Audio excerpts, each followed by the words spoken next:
आप देख रहे हैं तेजस भारत। लखनऊ के गोमती नगर में स्थित ये लाल रंग की 18 मंजिला इमारत बाहर से देखने में ये बिल्कुल एक आलीशान बिल्डिंग लगती है, लेकिन इसके भीतर छिपा है उत्तर प्रदेश की राजनीति, सैकड़ों करोड़ रुपए के सरकारी खर्च और वर्षों से चल रहे विवादों की कहानी। ये है जेपीएनआईसी बिल्डिंग।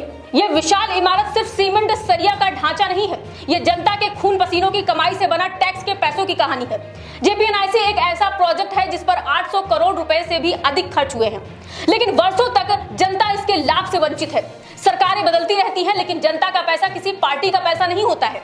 वो पैसा रिक्शा चलाने वाले का भी होता है, मजदूर का भी है, किसान का भी है और नौकरी पेशे लोगों का भी है। जनता पूछ रही है कि क्या सरकारी कुर्सी पर बैठा अधिकारी सिर्फ वेतन लेने के लिए होता है? ये जनता के धन की रक्षा भी करता है। वर्तमान सरकार कई वर्षों से सत्ता में है। यदि पिछली सरकार के समय बनी ये परियोजना में कोई गंभीर अनियमितता भी थी, तो क्या इतने लंबे समय में दोषियों की पहचान नहीं होनी चाहिए थी?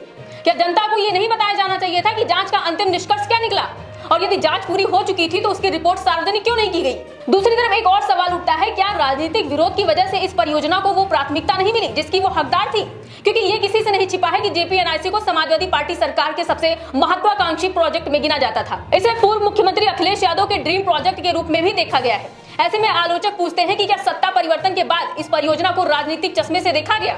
अगर ऐसा नहीं है तो फिर जनता को क्या बताया जाना चाहिए कि आखिर इतने वर्षों में इसे एक पूरी क्षमता से शुरू क्यों नहीं किया गया? कितने विभागों ने समीक्षा की, कितना रखरखाव हुआ और भविष्य की क्या योजनाएं हैं? आज स्थिति ये है कि जिस इमारत को प्रदेश की पहचान बनना चाहिए था, वो अक्सर राजनीतिक विवादों की वजह से सुर्खियों में आती है। हर वर्ष जयप्रकाश नारायण की जयंती के समय यहाँ राजनीतिक बहस छिड़ जाती है। कभी प्रवेश को लेकर विवाद होता है, कभी सुरक्षा का मुद्दा उठता है, तो कभी प्रशासन तथा विपक्ष आमने सामने दिखाई देते हैं। लेकिन इस पूरे विवाद में सबसे पीछे छूट जाती है जनता, जिसने इस परियोजना के लिए अपना पैसा दिया था। सरकार से सीधा सवाल है, जेपीएनआईसी का भविष्य क्या है? क्या ये भवन पूरी तरह शुरू होगा? क्या यहाँ बड़े कार्यक्रम आयोजित होंगे? क्या इसे जनता के लिए खोला जाएगा, या फिर ये इमारत हमेशा राजनीतिक आरोप प्रत्यारोप का केंद्र बनी रहेगी? अगर एक आम नागरिक बैंक का कर्ज नहीं चुकाता है तो उसे नोटिस आता है, दुकानदार टैक्स ना दे तो कार्यवाही होती है, किसान की किस्त बकाया हो तो वसूली होती है, फिर करोड़ों रुपए की परियोजना वर्षों तक बंद रहने की जिम्मेदारी तय क्यों नहीं होती है?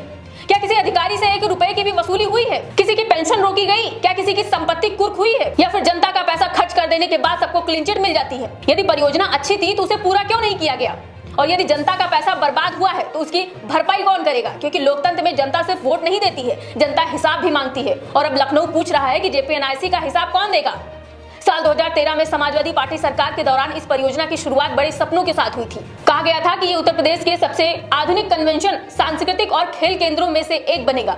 करोड़ों रुपए की लागत से तैयार होने वाली ये इमारत प्रदेश की पहचान बनने वाली थी, लेकिन समय बीतता गया, बजट बढ़ता गया और परियोजना अधूरी रह गई। शुरुआती लागत सैकड़ों करोड़ रुपए की थी, जो बाद में और बढ़ती चली गई। निर्माण कार्य पर भारी धनराशि खर्च हुई, लेकिन आज भी ये परियोजना जनता के उपयोग में नहीं आ सकी। सवाल यह है कि आखिर जनता के टैक्स का इतना पैसा खर्च होने के बावजूद ये भवन वर्षों तक बंद और उपेक्षित क्यों पड़ा रहा? क्या राजनीतिक बदलाव की कीमत जनता को चुकानी पड़ती है? जांच और आरोपों के बीच विकास का ये सपना अधूरा रह गया। ये बिल्डिंग बदहाली की कगार पर पहुंच चुकी है। अधिकारी इस पर कुछ भी बोलने से बच रहे हैं। सपा और भाजपा सरकार के बीच का ये मामला बताकर पल्ला झाड़ रहे हैं। गोमती नगर की ये विशाल इमारत आज भी अपने पूरे उद्देश्य की पूर्ति का इंतजार कर रही है। दीवारें खामोश है, लेकिन सवाल बहुत बड़े हैं। साल 10 साल गुजरते गए, लेकिन जेपीएनआईसी का भविष्य अधर में लटका रहा। करोड़ों रुपए की मशीनें जंग खाती रही। कई हिस्सों में रखरखाव के अभाव में बदहाली दिखाई देने लगी। एलडीए ने परिसर के बाहर नोटिस लगाकर इसे निर्माणाधीन और असुरक्षित क्षेत्र बताया। दावा किया गया कि भवन में प्रवेश करना जोखिम भरा हो सकता है। यहीं से राजनीति का नया अध्याय शुरू हुआ। हर साल जयप्रकाश नारायण की जयंती पर समाजवादी पार्टी यहाँ कार्यक्रम करना चाहती है, लेकिन प्रशासन सुरक्षा और निर्माण कार्य का हवाला देकर अनुमति देने से इनकार करता रहा है। पिछले कुछ वर्षों में ये मुद्दा लगातार टकराव का कारण बना हुआ है।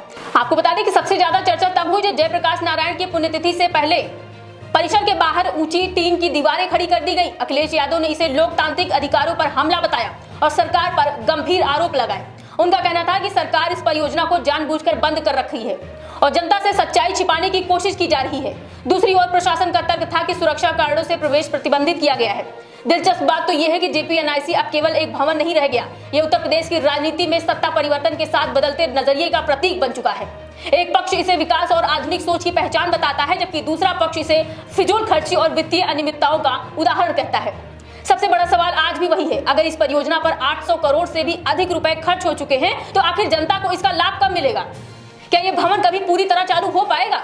यहाँ अंतर्राष्ट्रीय कार्यक्रम होंगे या सिर्फ राजनीतिक विवादों का स्थायी स्मारक बनकर रह जाएगा?